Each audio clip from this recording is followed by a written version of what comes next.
Hare Krishna, everybody. Welcome back to the daily readings of Srila Prabhupada's books. Right here in the live studios, Radha Lane. It's official. 3402. You can send your cards and letters if you like, and they'll reach us here at Radha Lane. It's a real address in this material world, in Houston, Texas. We have a room full of elevated personalities, saints, sages, and I feel embarrassed to be the reader, but I've been doing it for a long time, so I'll take the mercy. Right? Thank you.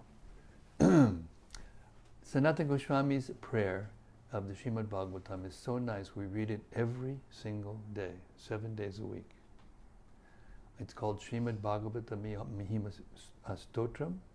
It appears in the Sri Krishna Leela Stava, which is a smaller book that Sanatana Goswami wrote after he did the Brihad Bhagavatamrita. It's kind of like a summary of the Vrindavan Leela of Krishna in very vocative, simple Sanskrit. And if Sanskrit can be simple, relatively simple. And these verses appear in the texts 412 through 416. Srimad Bhagavata Mahima Stotram, the glories of the Srimad Bhagavatam. They're very deep. So it goes like this. Sarva Shashabdipi Yusha, Sarva Vedaika Satpala, Sarva Siddhanta Ratnaja, Sarva Lokaika Drik Prada. O nectar from the ocean of all scriptures, singular fruit of all the Vedas, rich mine of the precious gems of all conclusive truths. You are the only giver of sight to all the worlds. Sarva Bhagavata Prana, Srimad Bhagavata Prabho, Kalidwan Doditaditya, Shri Krishna Parivartita. O life air of all the Supreme Lord's devotees, O Master Srimad Bhagavatam, you are the sun risen in the darkness of Kali. You are the exact image of Sri Krishna. Paramananda Pataya, Prema Varshakshadayate, Sarvada Sarvasevyaya, Shri Krishnaya Namostume. I bow down to you, who are supremely blissful to read. Your every syllable pours down a flood of prema. You can always be served by everyone. You are Sri Krishna himself. Madeka Bando Matsangin, Madguro Man Mahadana, Man Nistadaga Mad Bhagya, Mad Ananda Namostute. My only friend, my constant companion, my spiritual master, my great wealth, my savior, my good fortune, my source of ecstasy, I bow down to you. Asadu sadhutadayin, Atini chochata kara, Hanamun chagadachin mam, Premnarit kantayospura. O bestower of saintliness to the unsaintly, O exalter of the most fallen, please never leave me. Always appear in my heart and my voice with pure love. Om Namo Bhagavate Vasudevaya. Om Namo Bhagavate Vasudevaya. Om Namo Bhagavate Vasudevaya. So, reading from the Srimad Bhagavatam, we've reached the 11th canto, 3rd chapter, and I think it's 37. That's right. Verse 37. And Prabhupada is enlightening us. He's one of the 9 Yogendras. And Nimi Maharaj, when they showed up at his sacrifice, he noticed that they were Paramahamsa, exalted personalities, and he asked them different questions. And they're one at a time answering these questions. And our local sage is going to tell us what the subject matter is for Prabhupada. He's still speaking, right? We We just finished Prabhupada. Oh. Now Pipalayana is speaking. Oh, Pipalayana is speaking, that's right. King Mimi asked he asked about the three features of the Absolute Truth, Brahman, Paramatma, and Bhagavan, in order to hear from the Navyogendras, hear from them the Siddhanta about how the personality of God is the highest feature of His. There you go. Text 37.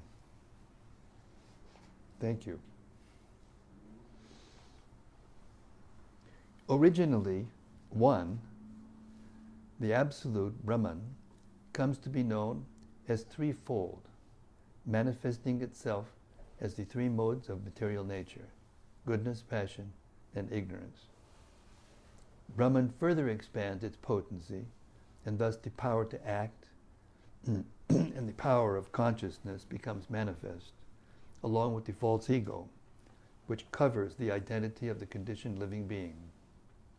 Thus, by the expansion of the multipotencies of the Absolute, the demigods, as the embodiment of knowledge, become manifest, along with the material senses, their objects, and the results of material activity, namely happiness and distress.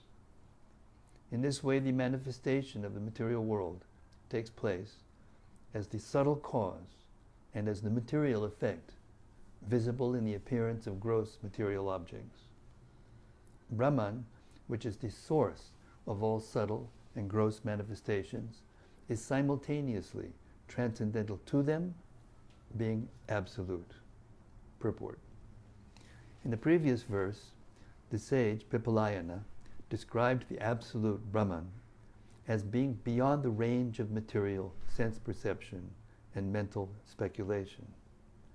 At the same time, it was stated, Atma Mulam Artoktam Aha Yadrite Nanisheda Siddhi. The negative injunctions of the Vedas indirectly indicate the existence of the Absolute Truth. This Absolute Truth can be approached by correct means. Now, in the present verse, it is clearly described that the Absolute Truth possesses innumerable potencies, Uru Shakti Brahmaiva Bhati.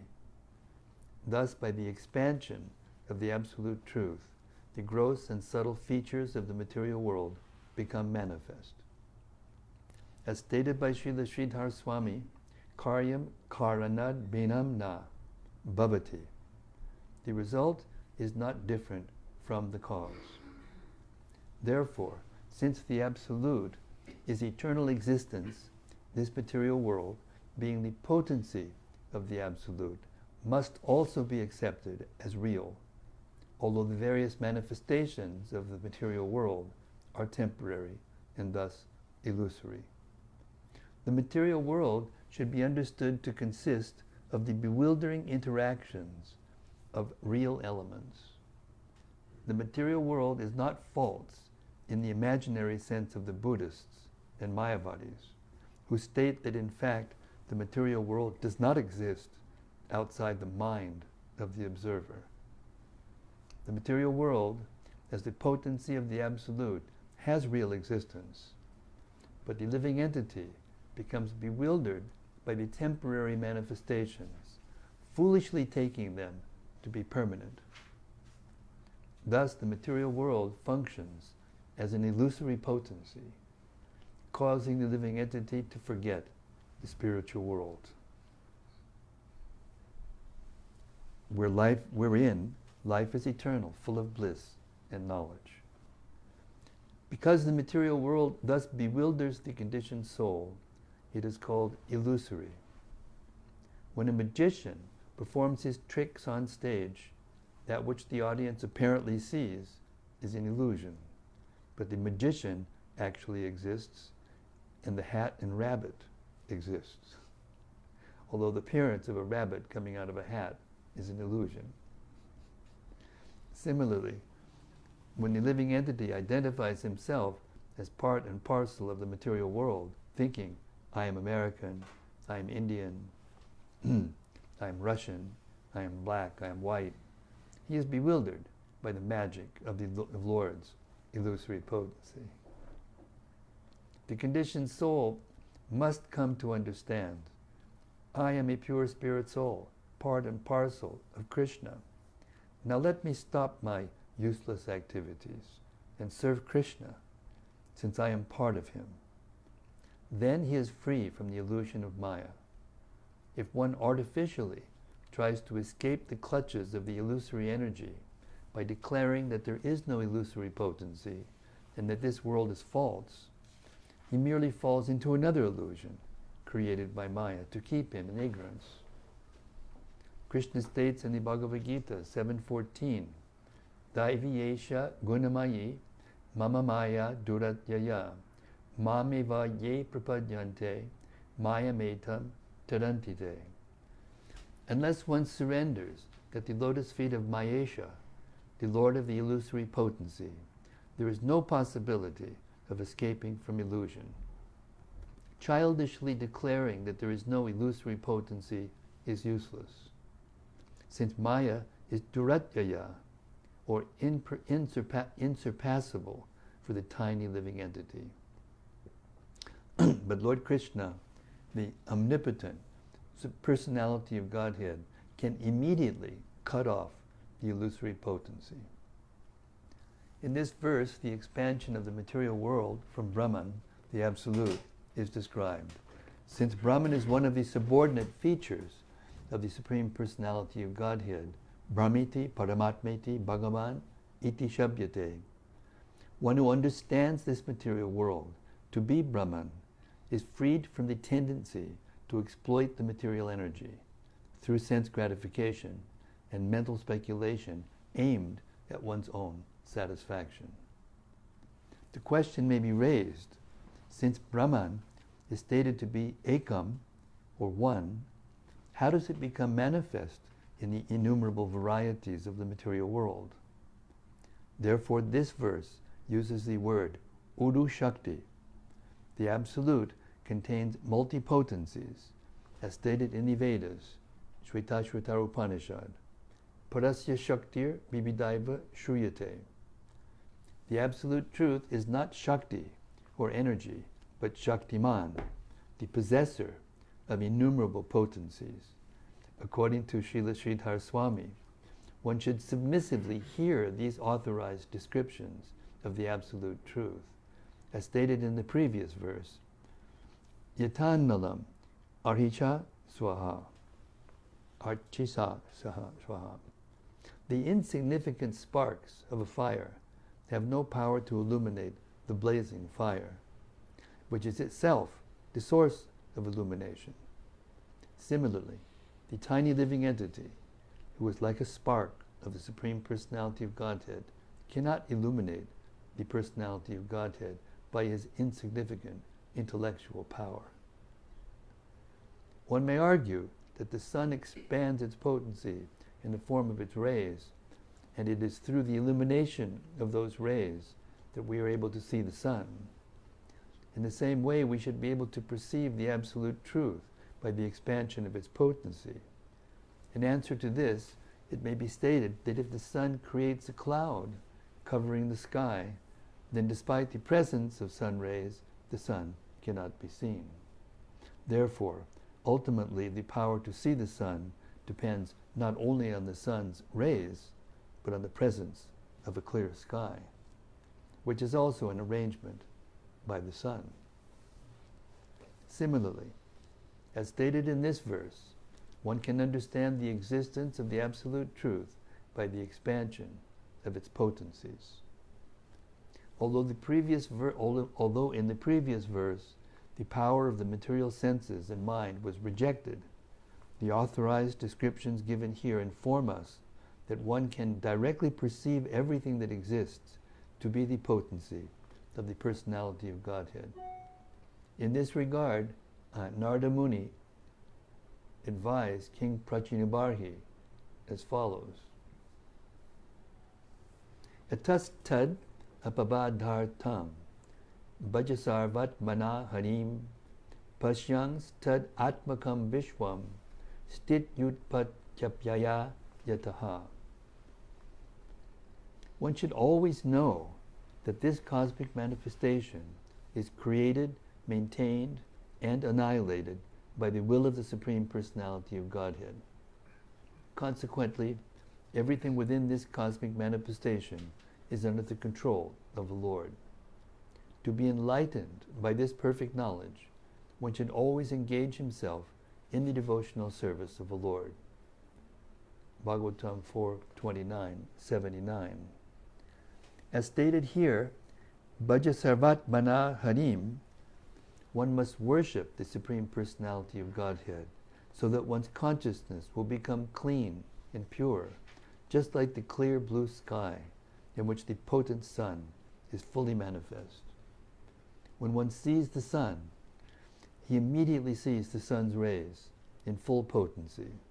Similarly, if one engages in the devotional service of Krishna, one's mind becomes cleansed of material dirt, and thus he can see not only the Lord, but the Lord's expansions as the spiritual world, as the pure devotees, as the Paramatma, as the impersonal world, as the impersonal Brahman effulgence, and as the subsequent creation of the material world, the shadow of the kingdom of God, Chayeva, in which so many material varieties become manifest.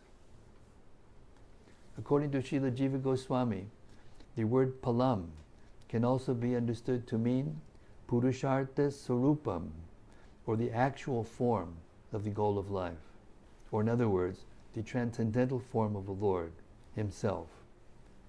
The living entity in his original state, pure state, is not different from the Supreme Personality of Godhead. Similarly, the infinite, multicolored opulence of the kingdom of God, called Vaikuntha, is non-different in quality from the Lord.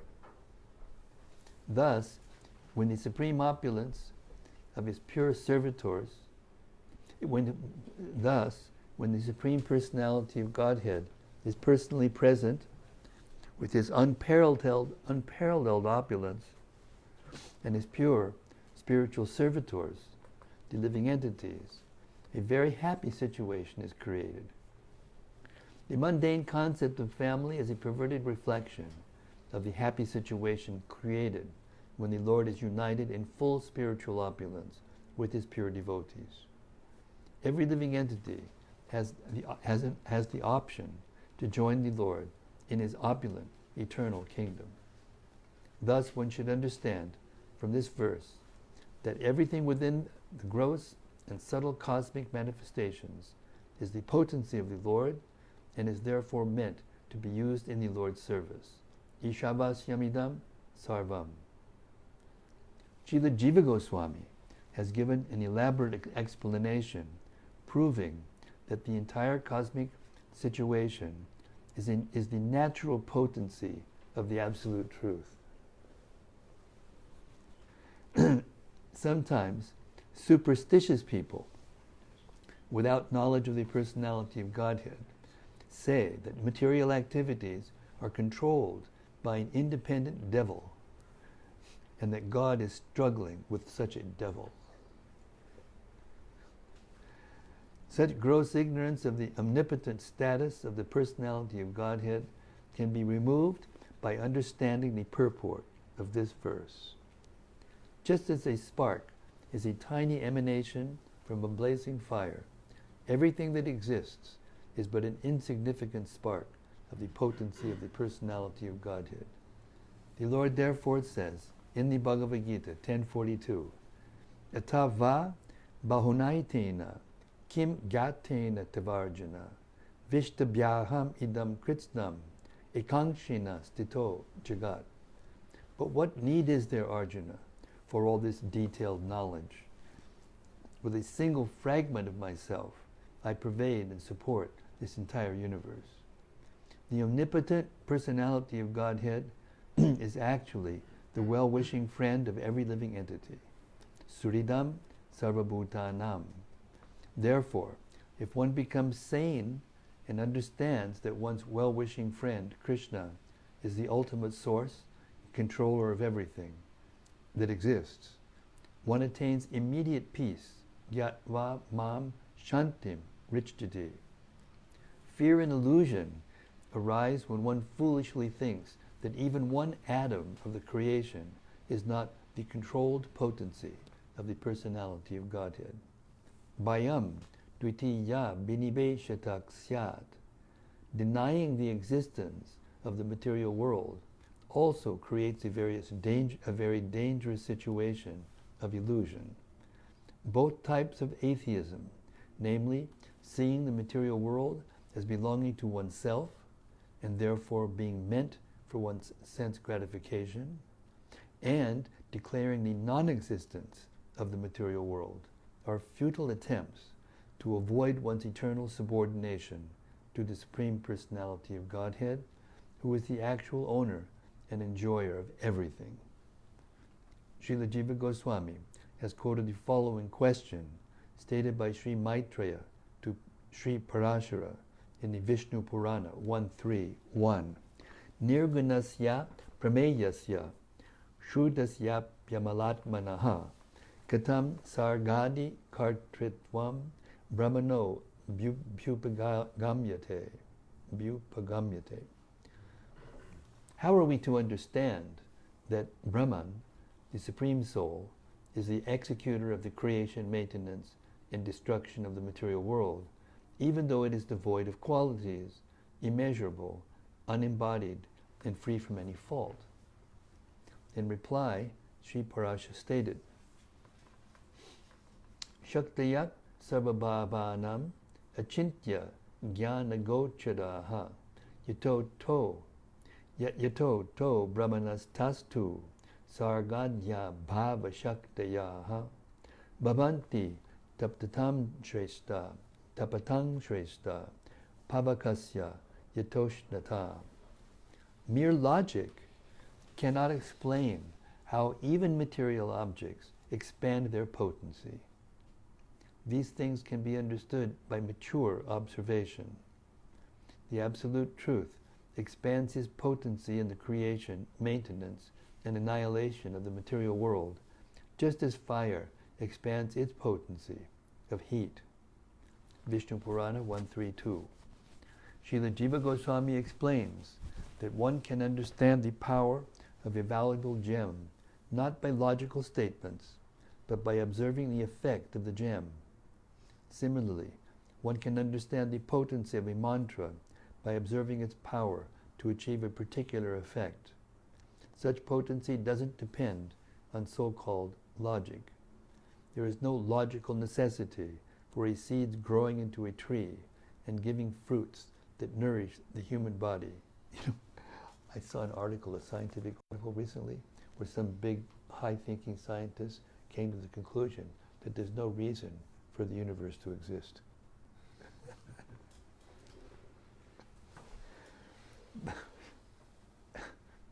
But there is no logical necessity for the existence of the seed, nor for the seed's expanding itself into a gigantic tree. I think that's what's called dry logic. Ex post facto, or after the manifestation of the wonderful material nature, the foolish material scientist traces out the expansion of a seed's potency in an apparently logical sequence of events. But there is nothing within the realm of so-called pure logic that dictates that a seed should expand into a tree. Rather, such expansion should be understood to be the potency of the tree. Shall I repeat that? With permission granted? Thank you.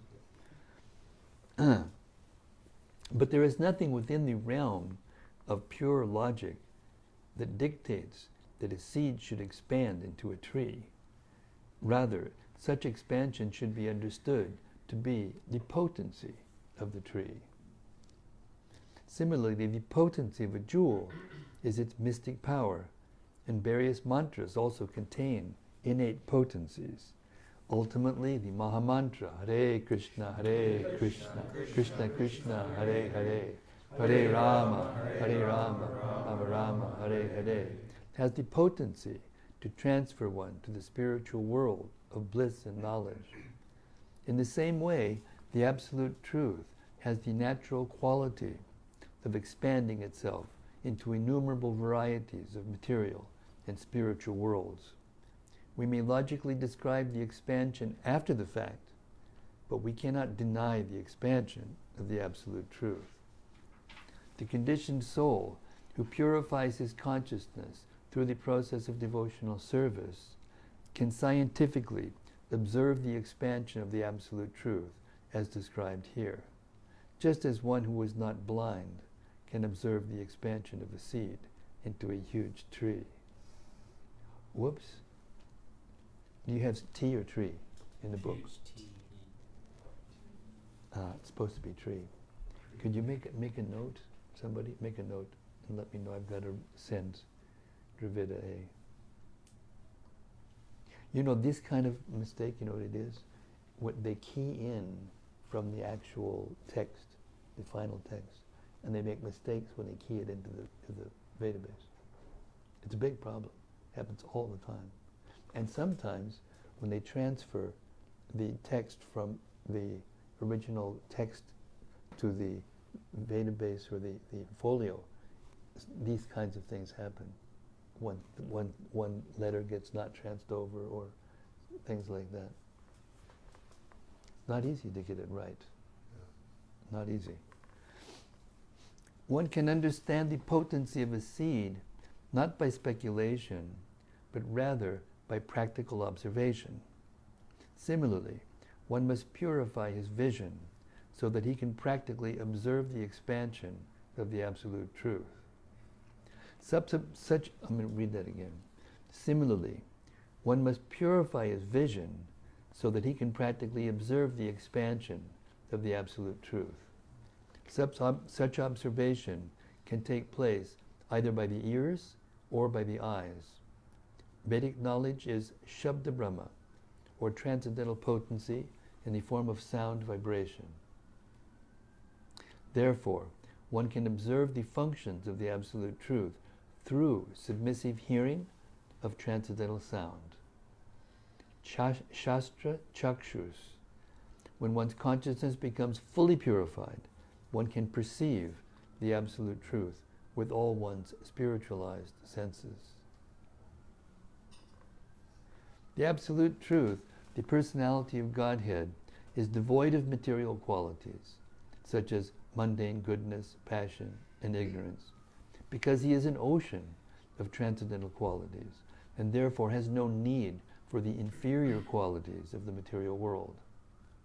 As stated in the Shvetashvatara Upanishad 4.10, Mayam tu prakritim vidyan, mayinam tu maheshwaram. Understand that Maya is the material energy, whereas the Supreme Lord is the Supreme Lord of Maya. Similarly, it is stated in the Srimad-Bhagavatam, Mayam jatad apashrayam. Maya is always under the control of the Supreme Personality of Godhead. Just as it is understood from the above discussion that the material world is an emanation from the impersonal Brahman, potency of the Lord, Brahman itself is an expansion of the potency of Krishna. As stated in the Bhagavad Gita, Brahmano hi pratishtaham, yasya prabha prabhavato jagadanda koti, koti shvashesha vasudadi vibhuti binam, tad brahma nishkalam anantam ashesha bhutam, govindam adipurusham tamaham bhajami. Brahma Samhita 540. Srila Bhaktisiddhanta Saraswati Thakur has pointed out that in the impersonal Brahman there is neither transcendental activity nor the supreme pumartha, the benefit of human life, namely prema, love of Godhead. Therefore, if one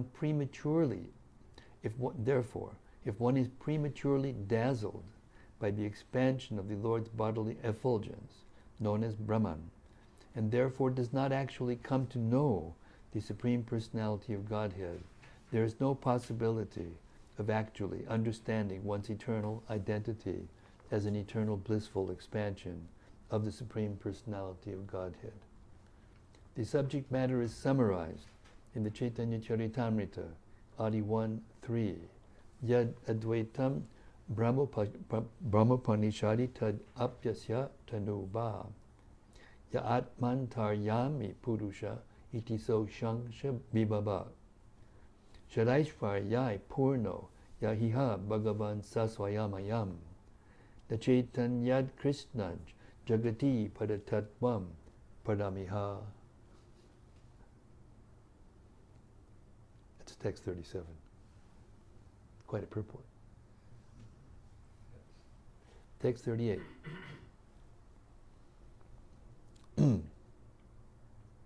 Brahman, the eternal soul, was never born and will never die, nor does it grow or decay. That spirit is actually the knower of the youth, middle age, and death of the material body. Thus the soul can be understood to be pure consciousness, existing everywhere, at all times, and never being destroyed. Just as the life air within the body, although one, becomes manifest as many in contact with the various material senses, the one soul appears to assume various material designations in contact with the material body. Purport. The Vedic aphorism, Sarvam Kalavidam Brahma, everything is Brahman, has been explained in this chapter of the Bhagavatam. The Supreme Personality of Godhead is the original source of everything. By expanding his internal potency, he manifests the spiritual world, and by expanding his external potency, he manifests the material cosmos. The conditioned living entity is originally part and parcel of the superior, internal potency of the Lord, but being in contact with illusion, he falls under the clutches of the external potency. In any case, since everything is an expansion of the potency of the Supreme Brahman, everything is part and parcel of the Lord's spiritual potency. Bhayam dutiya binibeshatak syad ishad apetasya viparyayo smritihi. When a living entity thinks that the material world is not parcel and parcel of the Lord's potency, but is a separate existence, liable to be controlled and enjoyed by the tiny jiva soul, he is under viparyaya, or a wrong conception. Asmriti. Thus, the living entity forgets that the Supreme Lord is the proprietor of everything, everything being an expansion of the Lord. Srila Sridhar Swami has pointed out that although the Lord's external potency is subject to transformations, such as birth, growth, decay, and death, one should not foolishly conclude that the Lord's internal potency, the living entity, is also subject to these changes. Both the living entity and the material nature are ultimately Brahman, being expansions of the Supreme Brahman. But the Vedas clearly say, Parasya Shaktir Vibhidaiva Shruyate.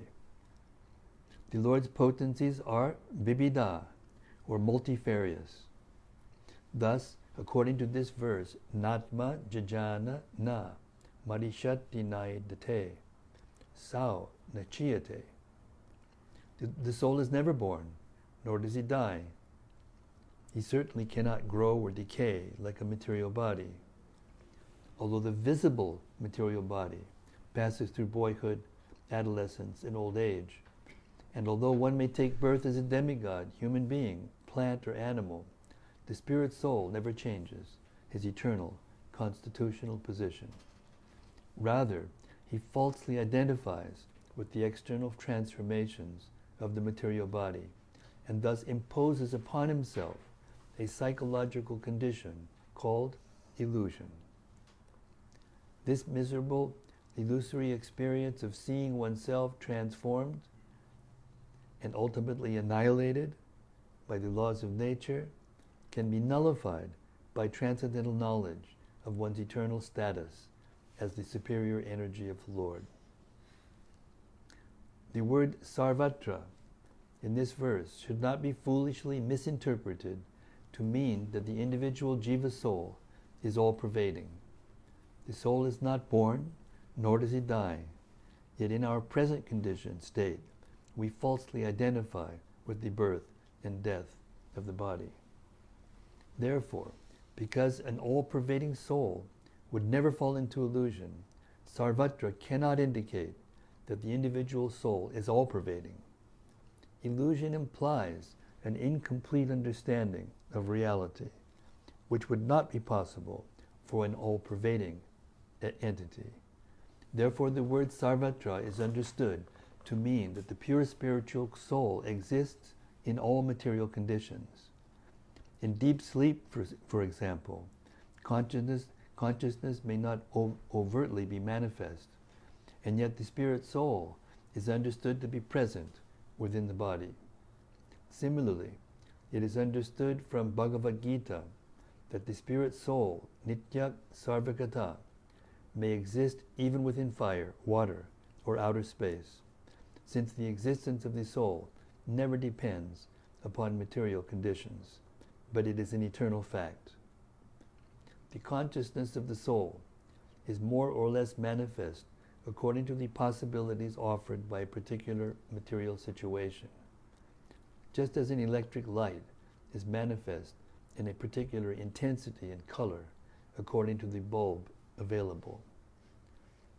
The electrical energy is one, but it is manifested variously according to material conditions. The argument may be raised that although the spirit soul is pure consciousness, upalabdhi matram, it is our practical experience that consciousness is constantly transformed. If I am thinking of a blue object, such as the sky, then my previous thought of the yellow object, such as a flower, is destroyed.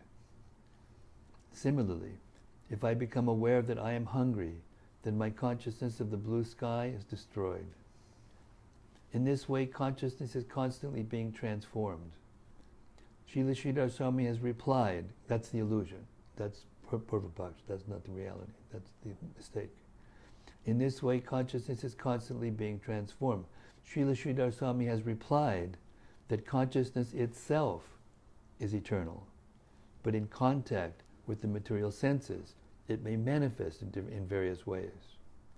The example of the life air is very appropriate. Prana, or the life air, is one, but in contact with the different senses, it is manifest as the power to see, the power to hear, and so on.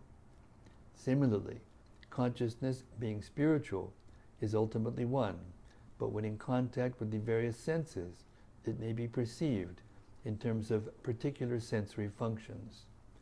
But the state of consciousness is an eternal fact and cannot be changed, although it may be temporarily covered by Maya. When one has become Krishna conscious, he is understood to be dhira. Dhiras tatra namuyati. At that time, one is no longer subject to bewilderment by falsely identifying his consciousness with the transformations of material nature. From the statement Tat Tvamasi, found in the Chandogya Upanishad, it is to be understood that spiritual knowledge is not impersonal, but entails gradually perceiving this pure spiritual soul within the material body. Just as in the Bhagavad Gita, Krishna repeatedly says, aham, or I. This Vedic aphorism uses the word tvam, or you, to indicate that just as the absolute truth is the Supreme Personality of Godhead, the individual spark of Brahman, Tat, is also an eternal personality, Tvam. Therefore, according to Srila Jiva Goswami, it is to be understood that the individual spark of Brahman is eternally conscious. Vishwanath Chakrabarti Thakur has further pointed out that instead of wasting time trying to understand the truth in its impersonal aspect, which is merely the negation of temporary material variety, one should try to understand oneself to be an eternally conscious entity in the jiva category. In other words, one should understand oneself to be eternally a conscious servitor of the Supreme Personality of Godhead. In this regard, Srila Madhvacharya has quoted the following statement from the Moksha Dharma section of the Mahabharata. Aham hi jiva samgyo vai, mayi jiva sanatanaha, maivam tvayanumantavyam, drishto jivo mayetiha, aham shreyo vidasyami, yatadikaram ishwaraha. The living entity, known as the jiva, is not different from me, for he is my expansion. Thus the living entity is eternal, as I am, and always exists within me. But you should not artificially think, now I have seen the soul. Rather, I, as the Supreme Personality of Godhead, will bestow this benediction upon you when you are actually qualified. It's brilliantly written. I get overwhelmed every time I hear these purports. Okay, one more, and then we'll have reflections. Text 39. The spirit soul is born in many different species of life within the material world. Some species are born from eggs, others from embryos, others from the seeds of plants and trees, and others from perspiration. But in all species of life, the prana, or vital air, remains unchanging and follows the spirit soul from one body to another. Similarly, the spirit soul is eternally the same, despite its material condition of life. We have practical experience of this. When we are absorbed in deep sleep without dreaming, the material senses become inactive, and even the mind and false ego are merged into a dormant condition. But although the senses and mind and false ego are inactive, one remembers upon waking that he, the soul, was peacefully sleeping. Gee, it's so brilliant. So brilliant. Purport. When a living entity is awake, the material senses and mind are constantly active. Similarly, when one is sleeping, the false ego recollects one's waking experiences, and thus one experiences dreams or fragments of dreams while sleeping. But in the state of prasupti, or deep sleep, both the mind and the senses become inactive, and the false ego does not recall previous experiences or desires. The subtle mind and false ego are called linga sharira, or the subtle material body. This linga sharira is experienced in the form of temporary material designations, such as I am a rich man, I am a strong man, I am black, I am white, I am American, I am Chinese. The sum total of one's illusory conceptions of oneself is called ahankara, or false ego. And due to this illusory conception of life, the living entity transmigrates from one species of life to another, as clearly explained in the Bhagavad Gita. The spirit soul, however, does not change its constitutional position of eternity, knowledge, and bliss. Although the soul may temporarily forget this position. To cite an analogous situation, if one dreams at night that he is walking in the forest, such a dream does not change one's actual position of lying in bed within his apartment. Thus it is stated in this verse, Kutasta ashayam rite. Despite the transformations of the subtle body, the spirit soul does not change. Srila Sridhar Swami has given the following example to illustrate this point. Etavantam kalam sukam aham avapsam nakinchit avidisham. One often thinks, I was sleeping very peacefully, although I was not dreaming or aware of anything. It can be logically understood that one cannot remember something of which he has had no experience. Therefore, since one remembers peacefully sleeping, although there was no mental or sensual experience, such a memory should be understood to be a vague experience of the spirit soul. Hare Krishna. Jiva Goswami. Srila Madhvacharya has explained that the demigods, who are a superior race of human-like entities on the higher planetary systems of the universe, do not actually undergo the gross ignorance of deep sleep as do ordinary human beings. Because the demigods have superior intelligence, they are not merged into ignorance at the time of sleeping. In the Bhagavad Gita, Lord Krishna says, Mattak smritir jnanam apoanam cha. Sleep is apoanam, or forgetfulness. Sometimes by dreaming there is smriti, or memory of one's actual condition, although in a dream one may experience one's family or friends in an altered, illusory state. But all such conditions of remembering and forgetting are due to the presence of the Supersoul within the heart. By the mercy of the Supersoul, one can have a preliminary glimpse of the soul by remembering how one was peacefully resting, even without mental or sensual experience. According to the authorized commentaries on this verse, Avinishchiteshu means Swetajeshu, or born from perspiration. Srila Madhvacharya has pointed out, Bu swedena hi prayo jayante. The earth's dew is to be considered the perspiration of the earth.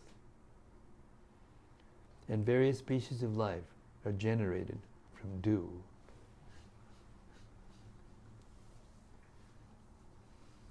In the Mundaka Upanishad 3.1.9, the situation of the soul in relation to prana is explained. Esho nur atma chetasa videtabhyo yasmin panchada sangbivesha pranaish chittam sarvam otam prajanam yasmin bishude vibhavat yesha atma.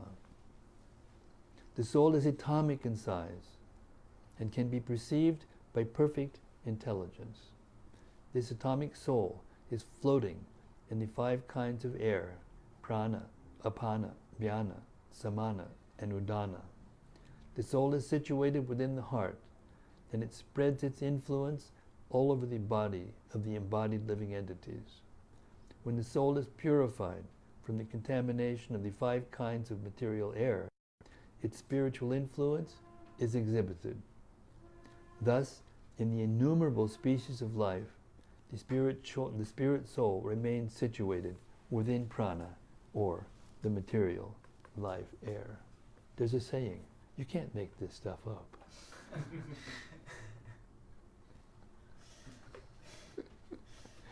Okay, Hare Krishna. We'll stop the reading for tonight and open up our open mic to reflections, comments by our exalted guests, or whatever, further discussion, questions, etc. Yes, Jair, open it up. Go ahead. Start us off. Hare Krishna Maharaj. Hare Krishna, Jair. So I just wanted to mention that here, where it states that the dew is to be considered the perspiration of the earth, and various species of life are generated from dew. Now, I've read several accounts on different scientists who have pointed that there's a bigger possibility that life actually came from the earth, and that from the earth it came from the surface, and just like it is described here, like perspiration. And the life forms that are found closer to the core of the earth, that were found inside of rocks, that were still alive, but they were more subtle. Just like we think of subtle life forms being, cells, less awareness, levels of awareness, yet still very alive, because very dynamic and very different from the voidness of the material energy. And can't believe that it's found here in a book that is over 5,000 years old. So pretty neat stuff. Actually, it's eternal. Oh, eternal. Never mind. And it's the source of all knowledge, including what the scientists haven't figured out yet. See, I'm still trying to conceive all of this, and obviously I'm never going to get there. Very nice. Thank you very much. You got a future for figuring out how to explain to the scientists what's really true.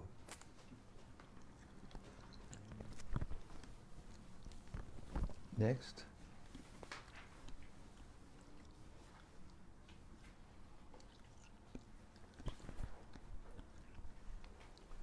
Those are some pretty heady purports.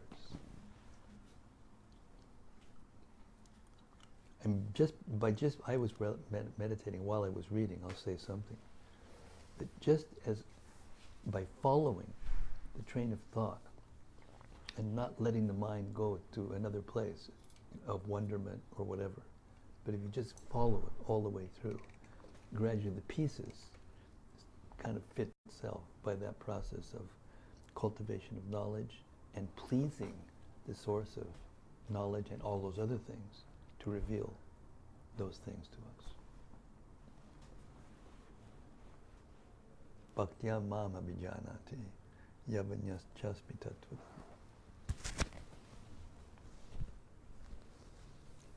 Yes, Maharaj.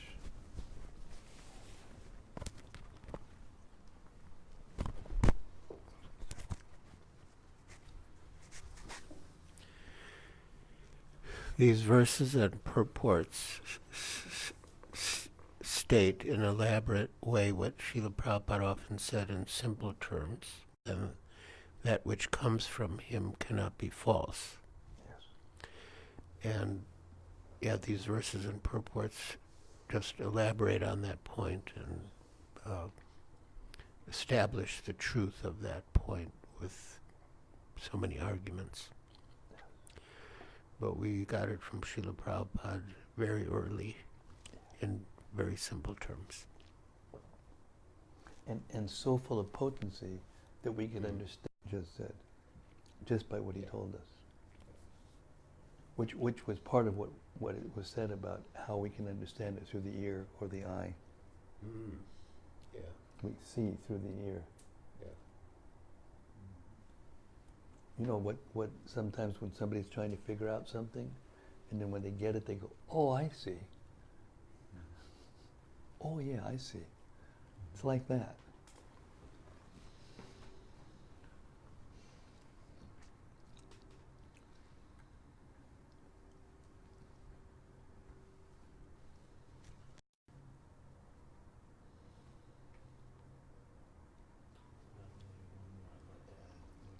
Jaya, go ahead.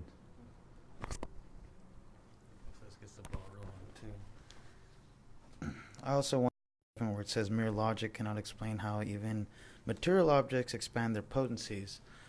I had my cousin, who I work with on a daily basis, ask me a question of how can logic fail you on certain things, and it's very well tied into what this is talking about, because I described to him how, you can go to college if you like, buddy, and you can learn about how when you send an electron on a copper wire, it sends out a magnetic field counterclockwise in the direction of the copper wire. But guess what? We don't know why. But since we know how, all of a sudden we think that our material bodies are the transcendental ones, and that we're God all of a sudden. Slow down there, buddy. So obviously the logic, yes, of how, that's cool and all, but of why, that's not logic, buddy. That's not logic at all. There you go. So nicely translated. Thank you. Nicely translated. You hereby given service of preaching to the millennials.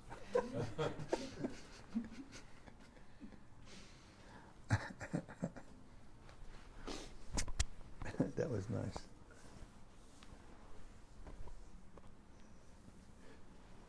I mean, prana was mentioned a lot of times in here, but prana's sitting there not saying anything tonight. He usually takes us somewhere with, you going to, get into it tonight or what?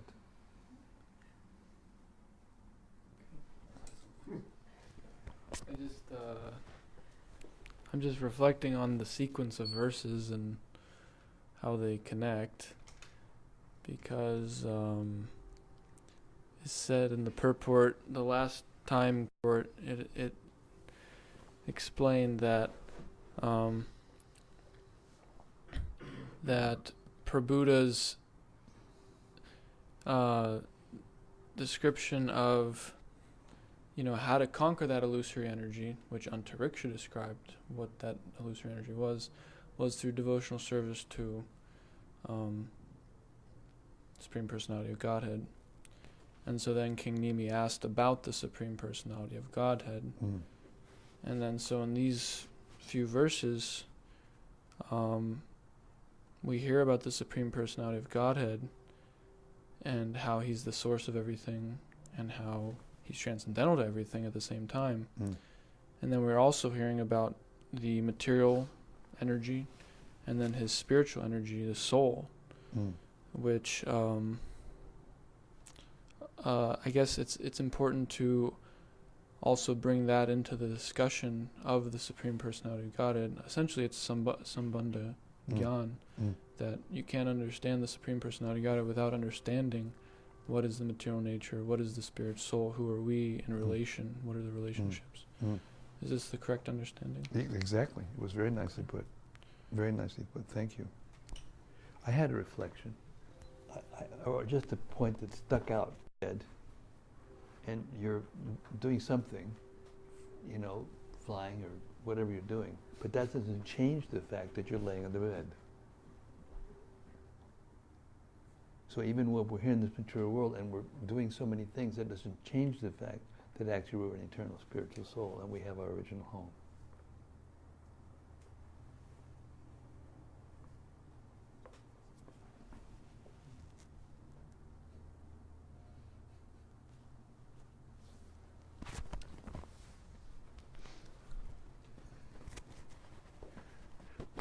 What you said reminded me of something that Srila Prabhupada said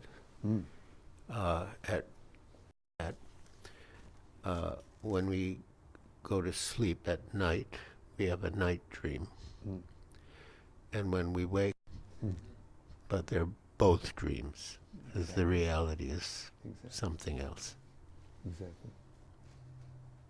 That's actually, an extremely important point to make when you're trying to explain to a new person that they cannot be the body or the mind, that they are different from the body. They must be. So we all are experiencing that constant consciousness through those two states of, dreaming and waking.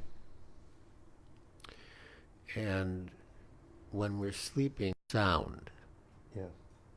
Like we might be sleeping, someone can come in the room and make all sorts of motions.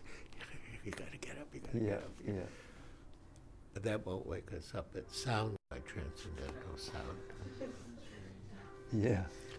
I remember that there's another point that Gopi Paranadhana Prabhu pointed out to me in relationship to this conclusion that Jiva Goswami said, that, when you're in deep sleep, even though you don't have any experience at that time, you still, when you come out, you think, I've slept deeply. So Jiva Goswami, Gopi Parambar told me that he read something that Jiva Goswami said that this was an indication of the fact that we are approaching the super soul. When we go there, and therefore we feel refreshed because we've gotten closer to the super soul, closer to the consciousness of being with the super soul. We call that the conch shell of Maya. Tamal Krishna Goswami used to call it the Radharani Express. That's because he's elevated and I'm just a lowly creature. The Radharani Express is a train that goes from Mathura to Vrindavan. Narrow gauge train.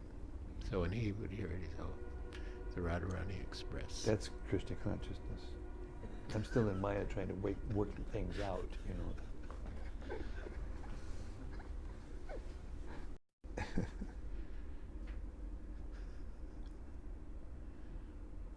I was also thinking that, when you hear the philosophy spoken in such and so carefully so that it all fits together, you just at least are amazed at how it's possible to explain everything in such a detailed and comprehensive way. And that in itself gives faith. And I also heard Gopis say that even a neophyte devotee, even a brand new devotee, when they hear something like that, even if they can't even really follow it, it's so amazing to hear the truth spoken so, clearly. I remember Prabhupada said something to the effect that, one sentence of a pure devotee speaking to another pure devotee is deeper than a whole lifetime of sentences spoken by people who are in passion and ignorance,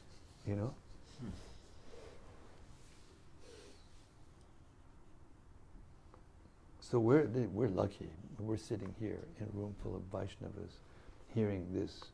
We're just lucky. What can I say? Cornerstone, as Radhanath Maharaj always says, it's a cornerstone of our bhakti, house of bhakti, feeling of gratitude. Yes, Prana. There was one statement about the. Wait. Yeah. The Lord. There's one statement about how the Lord and His pure devotees. Something about when the Lord and His opulence, or His potencies, or His pure devotees, they're all together. Basically, Krishna and His pure devotees is like the supreme opulence, or something like that. And when they're together, then that's like the material family, the mundane family life is a reflection of yes, that. Yes, that's right. So I appreciated that because, I just appreciate that point in, the bhakti yoga understanding of reality is that, we don't have to give up anything. It's just go to the real thing instead of the fake thing. When I heard that, what I thought was, when you go and be actually with Krishna, you're not just you and Krishna. There's Krishna and a world, and that world has families, and we're somewhere in that one of those families. So it's not that you're going to lose your family. We're losing our family every so many years here, no matter what we think.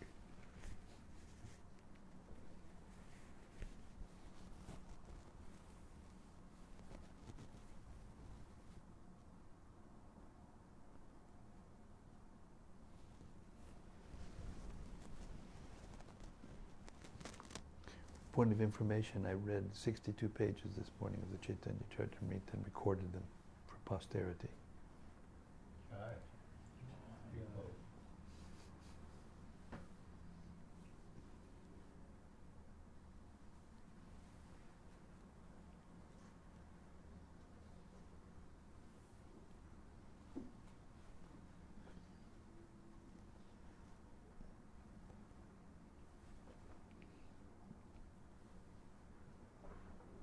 Huh?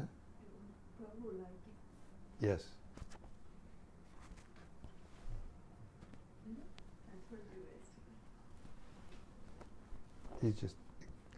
He's expressing how much he liked it.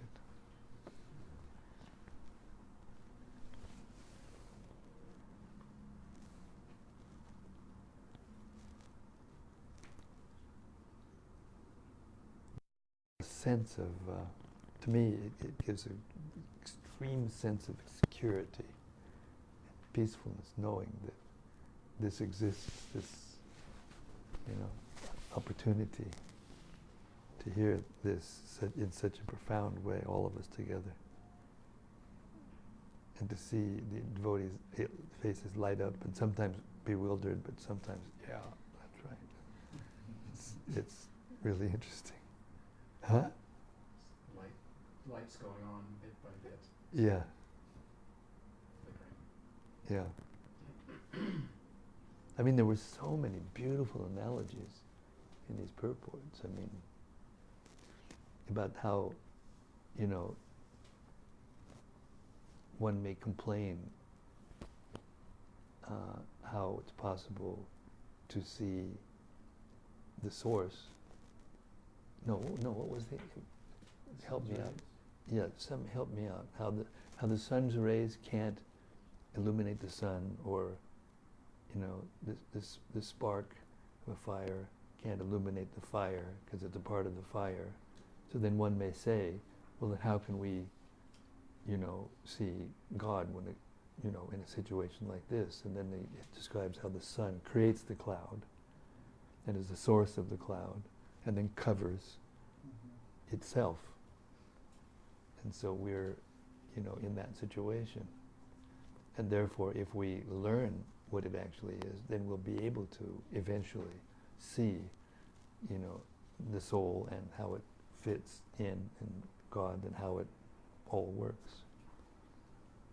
For ourselves, not just reading out of a book or following a train of thought, but we can actually see it for that pratyaksha Bhagavam Pratyaksha Bhagavam Dharma. Krishna describes that as part of the qualities of the King of Knowledge.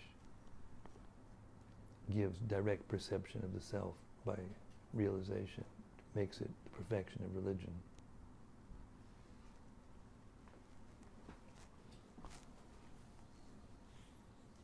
There's a point how Krishna is Krishna who calls off Maya. Oh yeah, that was great.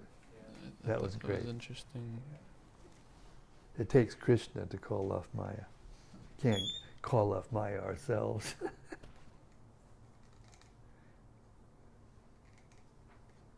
Yeah. The quoted deviation. Yeah, yeah.